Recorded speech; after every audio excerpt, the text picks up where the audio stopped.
Mr. Vice Chairman, sir, as a basic human need, shelter comes next only to food and clothing.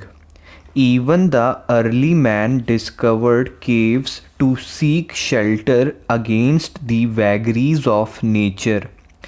Today, with rising population, many of the developing countries have to cope with and suffer malnutrition, disease, illiteracy, and hunger. Yet, it is the housing problem which seems to be the most intractable one. About one fourth of the world's population is either houseless or lives in abysmally poor and unhealthy environment. In India, sir, according to the 2001 census, 2 lakh urban households and another 4 lakh rural households have been living without shelter.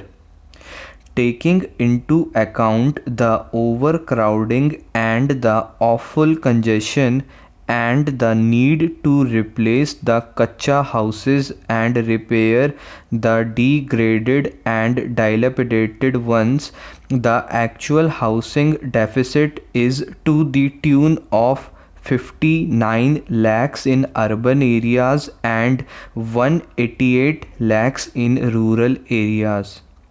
This deficit of housing is expected to rise to 39 million by the year 2010 AD. Sir, 25% of the urban population in India lives in slums which are without basic services.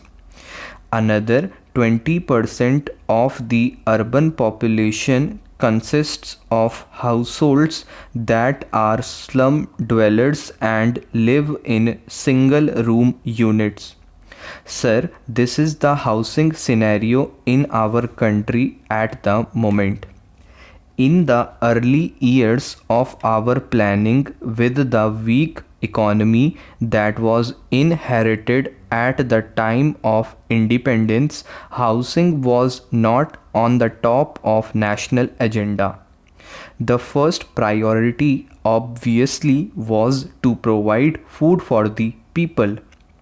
A massive national program and endeavor has resulted in self-sufficiency in food, and we can be legitimately proud of our industrial progress also. In the sphere of communications and health services, we have made major strides, and the government has also intervened to ensure that clothing is provided reasonably to people in the country. With a fair amount of success in the other spheres, the attention now has obviously to turn to housing and of course to education. In the last decade, quite a few schemes were promoted for encouraging housing activity. For the first time, a policy of housing has been formulated to grapple with the situation. It seeks to provide affordable shelter to every citizen in the country by the turn of 20th century. Experience has shown that housing units raised by the official agencies for the poor are too expensive, and the intended benefit does not reach the beneficiaries for whom the schemes are launched. Now, the housing policy acknowledges the imperative of bringing the prospective beneficiary to the center of development process, and it emphasizes on involving the people in the housing and development programs. This is a welcome change, a welcome shift in the strategy to combat the problem. Man has always had the instinct to build a shelter for himself. Nothing else explains the mushroom growth of slums.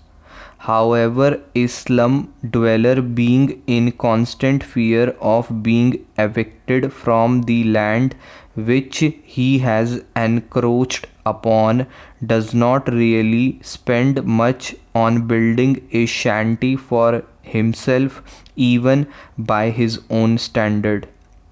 If he were to be assured of the security of tenure over that particular piece of land, and if that were not possible, if he were to be offered an alternative developed piece of land and provided with the basic services like water and sewage system, street lighting and other important amenities, and also offered some small loan on soft terms, I am sure that every household will be able to build for itself a house which would conform to the basic minimum housing norms postulated by the housing policy. Sir, Gram Panchayats, municipal committees, and the non governmental organizations could also be associated in this national endeavor, particularly in the process of disbursement and repayment of loans, and also for encouraging the cooperative societies, thus relieving the government of some burdensome task. Sir, today you know that the price of land is escalating at an unimaginable rate.